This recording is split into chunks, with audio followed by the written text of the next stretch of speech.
วันนี้กินเกี๊ยว1 ลูกไม่ใช่ลูกชิ้นนะมันเป็นเกี๊ยวข้างในเป็นหมูแล้วก็ขนมปังทาทูน่าเกี๊ยวสตรอเบอรี่สิ่งที่เห็นและสิ่งที่เป็นนี่เกี๊ยวใช่ไหมนึกว่าหมูราดหน้ามองอีกมุมหนึ่งเป็นกล้วยเชื่อมมันเหมือนหมูราดหน้าวะใครบอกว่ายิ่งทำอาหารยิ่งเก่งแต่จียิ่งทำอาหารยิ่งมั่วดูสิมีมันฝรั่งแครอทหัวหอมแล้วก็เอามาต้มรวมกับบีทรูทแล้วก็ปลาเค็มอ่ะแล้วก็ใส่ไข่แล้วก็ใส่ชีสแล้วมีนี่ด้วยผักกาดเขียวๆแบบเนี้ยมันก็ครบหมู่นะมีโปรตีนคาร์โบไฮเดรตแล้วก็ผักมันก็แบบจืดๆอ่ะเค็มๆอ่ะนี่เหมือนลูกชิ้นเลยนะไม่ใช่นี่ไอ้เนื้อเรียกว่าลูกชิ้นอันนั้นมันฝรั่งอ๋อครับแล้วรสชาติเป็นไงก็ออกเค็มๆนิดนึงมาจากปลาเค็มอ๋อ วันนี้กินสลัดจับใส่มีไส้กรอกแอปเปิ้ลครีมเห็ดแล้วก็ผักสลัดต่างๆแล้วก็ข้างล่างเป็นไข่นะนี่มีไข่ด้วยไข่เละไปหน่อยกินโคกับขนมปังแล้วก็ฮัมมุสขี้เกียจตั้งชื่อละวันนี้กินบะหมี่ไข่ซุปของเหลือมีมันฝรั่งหัวหอมแครอทมะเขือเทศแล้วก็มีปลามีผักกาดขาวแล้วก็ใส่เครื่องปรุงเข้าไปที่เห็นกินอาหารสุขภาพไม่ใช่ว่ารักสุขภาพ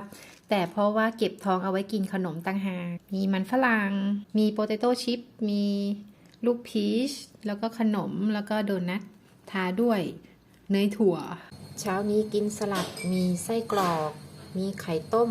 เบบี้สปินัชแล้วก็ผักสลัดแล้วก็ริโคล่าครีมสลัดแอปเปิ้ลปาปริก้าขนมปังไส้บลูเบอร์รี่ 3.8 อันนี้แล้วก็โดนัท 2.6 วันนี้มีแครอทถั่วชิกพีผักกาดขาวหัวหอมแล้วก็มะกอกแล้วก็เส้นแล้วก็ใส่ผงต่างๆลงไป มีผงอะไรเราก็ใส่ลงไปแล้วก็กินกับขนมปังแล้วก็ปลาซาบะอันนี้ซื้อมาใหม่เอาลองทายซิว่ารสชาติมันจะเป็นแบบไหนก็คงเปรี้ยวๆอีกตามเคยจีว่าไม่เปรี้ยวจีว่ามันน่าจะเป็นแบบมันๆเลี่ยนๆอะไรเงี้ยโอ้ก็มันน่าจะเลี่ยนๆไหมเปรี้ยวจริงๆด้วยเปรี้ยวเหรอแต่ว่าเปรี้ยวแบบอร่อยมีรสพริกไทยกินกับอะไรอ่ะ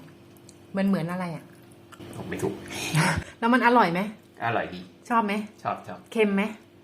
อ๋อใช่เปรี้ยวแล้วก็มีเค็มแล้วก็มีรสพริกไทยเหมาะกับเอามาใส่เป็นซอสซะมากกว่าที่เอาไปผัดทำอาหารอ๋อใส่แค่นั้นแหละพอละเช้าวันนี้กินผักสลัดมีริโคล่าผักสลัดเบบี้สปินัชมะกอกแอปเปิ้ลน้ำสลัดแบบนี้ปลาแซลมอนปาปริก้าแอปเปิ้ลมะเขือเทศกินโคกับขนมปังชีสลูกฟิกโอ้ไม่ได้กินสดๆมานานแค่ไหนแล้วอุ้ยทำไมเป็นอย่างเงี้ยอะไรอ่ะเปื้อนแยมวะโอ้เป็นงี้เหรอนี่เหรอ ดูราคาลดลงเลยนะ ลูกฟิกและถั่วหินแล้วก็โดนัทไส้แยมใส่ช็อกโกแลตแล้วก็ช็อกโกแลตมิ้นท์โอ้ออฟกินช็อกมิ้นท์อ่ะ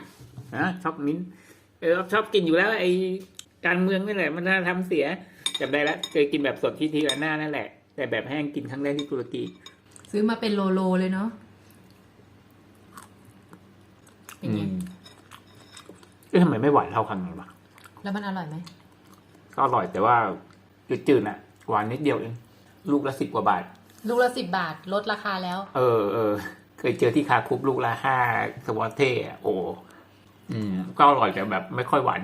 ไม่เหมือนที่เคยกินเลยโอ้ยลุงนี้ซื้อมาลูกเดียวก็พอฟักทองอันนี้จาก 7.5 เหลือ6 สวอตเท่ผักกะหล่ำ 5.4 สวอตเท่มะเขือเทศ 4.2 สวอตเท่หัวหอม2 สวอตเท่แอปเปิ้ล 2.7 สวอตเท่ของที่ซื้อมาทั้งหมดวันนี้102 สวอตเท่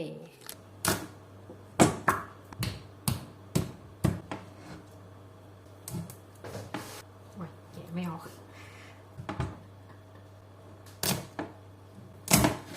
ในที่สุดก็ออกสักทีเย้ฟักทองฮอกไกโดเลยนะเนี่ยจริงๆไม่ได้กินฟักทองมานานมากจนจำไม่ได้แล้วว่านานแค่ไหนแต่ว่าไม่เคยทำเองแน่ๆซื้อกินอย่างเดียวเอาตัวเปลือกหั่นแยกกับตัวเนื้ออันนี้ตัวเนื้ออันนี้ตัวเปลือกเอาตัวเปลือกไปต้มก่อนคิดว่ามันน่าจะกินได้เปลือกมันต้องกินได้สิใช่ไหมเรามาแวะตลาดชื่อว่าอาเล่บานาชาซึ่งออฟจิ้มมาคือไม่ได้จิ้มจากแผนที่นะจิ้มตอนที่ผ่านตรงนี้แหละเอ๊ะเห็นมันมีร่มอะไรเยอะแยะขายผักแตงกวามะเขือเทศดอกทานตะวันลาดิสปาปริก้าแตงกวาผักอย่างนี้เขาเรียกว่าอะไรที่มัดรวมกันอย่างเงี้ยแล้วเอามาต้มซุปอ่ะที่นี่เขากินแตงกวาดองเยอะมากเดินมานี่ก็จะได้กลิ่นแตงกวาดองฉุนหอมฉุนที่นี่นะมันฝรั่งราคาถูกมากเมื่อก่อนก็ไม่เคยเลยแหละไม่เคยซื้อฟักทองกินเลยนะแต่ว่าพอมากินที่นี่แล้วอ่ะมันอร่อยมากแล้วมันก็ราคาถูกมากด้วยฟักทองอ่ะหอมกลิ่นแอปเปิลมากอันนี้ลูกอะไรอ่ะลาสโควีคล้ายๆกับลูกวอลนัทไหมอ๋อก็คล้ายอยู่แต่ว่ามันอันเล็กไอ้ฟักทองเนี้ยมันเป็นฟักทองฮอกไกโดหรือวะ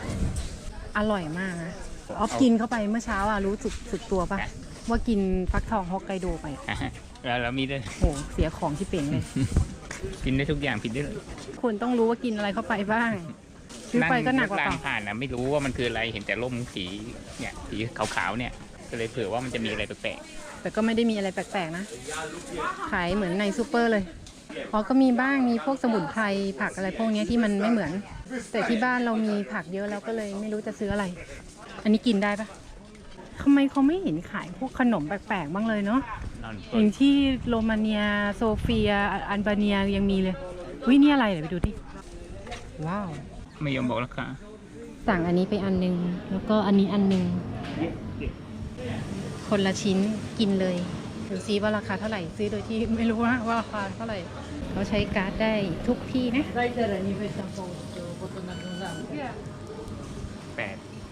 มีห่อให้ด้วยอ๋อมีห่อให้แบบนี้อันนี้เป็นห้างแบบขายเสื้อผ้าว่ะเมื่อกี้ที่เราเข้าอ่ะมันเป็นซูเปอร์มาร์เก็ตอันนี้ก็คือซูเปอร์เสื้อผ้าส่วนอันนี้ก็คือตลาดสดโอ้เขาแบ่งกันดีเนาะเขาแบ่งกันดีแต่ว่าของน้อยจังเพราะตลาดสดขายเหมือนกันหมดขายเหมือนกันหมดเลยอ่ะไปเราไปต่อเถอะเนื้อก็จะอยู่ในตู้กระจกอันนี้ก็เป็นพวกของใช้ถ้วยโถโอชามแก้วเครื่องใช้ประจำวันภายในบ้านเสื้อผ้าบางร้านก็เป็น second hand อันนี้คือตลาดโลคอลของจริงทั้งหมดคือ8อันนี้คือ8เมื่อกี้โอ้นี่มี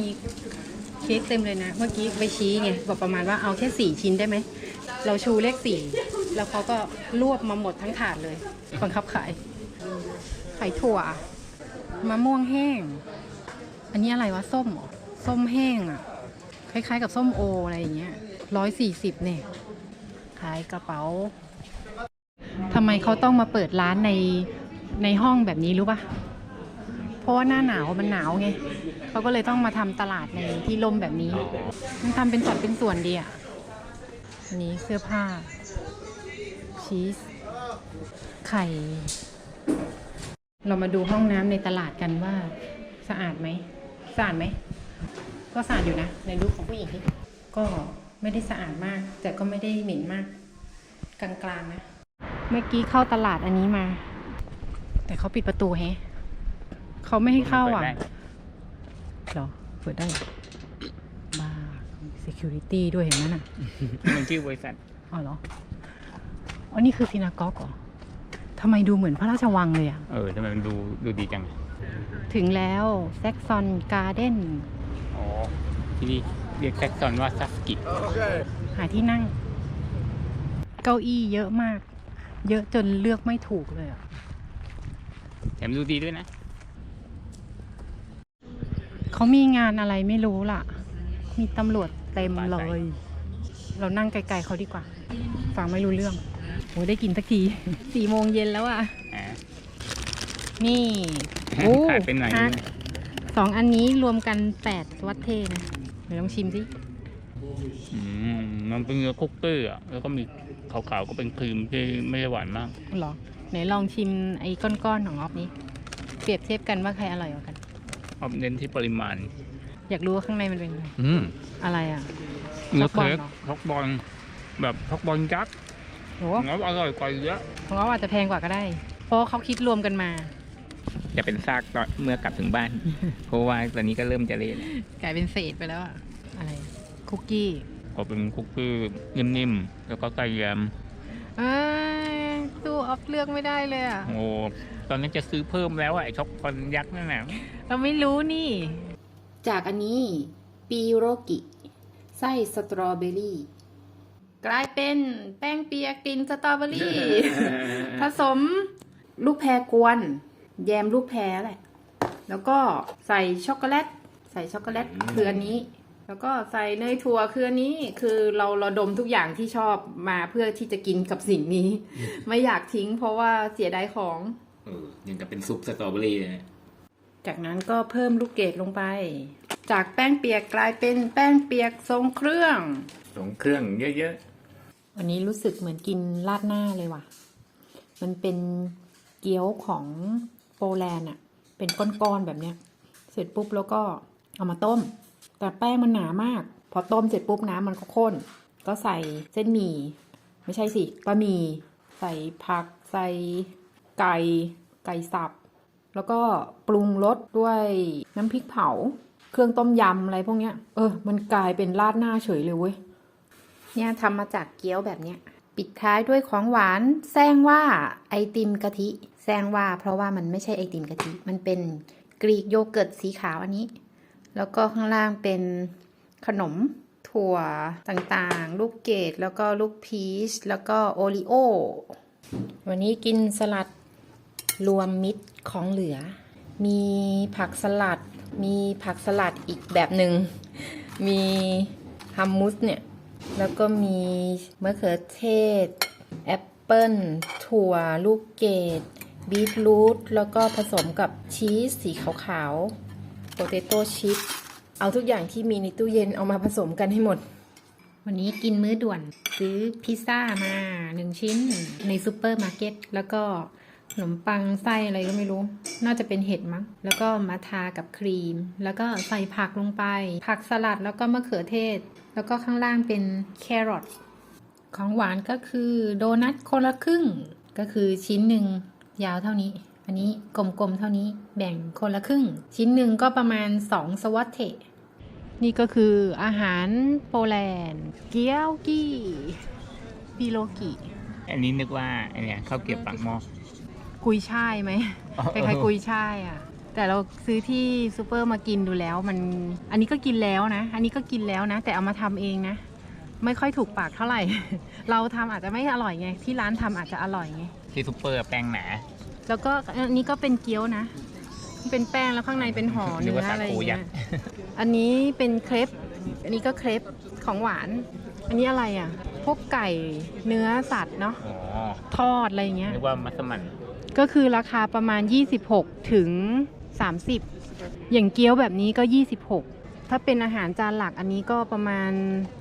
30ถ้าเป็นของหวานเครปก็คือประมาณ22ถ้าเป็นซุปธรรมดาซุปประมาณ10ถึง15 แปลกดีนะซุปน้ำสีชมพูนี่ อ๋อบี บีทรูทไง บีทรูทซุป อ่า ซุปเย็นเหรอ แล้วก็สลัด ผสมเบ มี คอน ไข่เบคอนเหมือนเบรคฟาสต์เหรอ อ๋อ นี่ไงเขาเขียนเบรคฟาสต์ก็ประมาณ 25ถึง30ถ้าเป็นอาหารแบบกินเล่น7ถึง16อันนี้มันเป็นอาหารจานหลักได้ด้วยเหรอโปเตโต้ดัมปลิ้งเขาให้ขวดนี้ด้วยไหม เอากลับบ้านเลย อันละ34 นี่คือเผื่อใครซื้อไปปิ่นโตกลับบ้านเหรอทำไมต้องมีฝาด้วย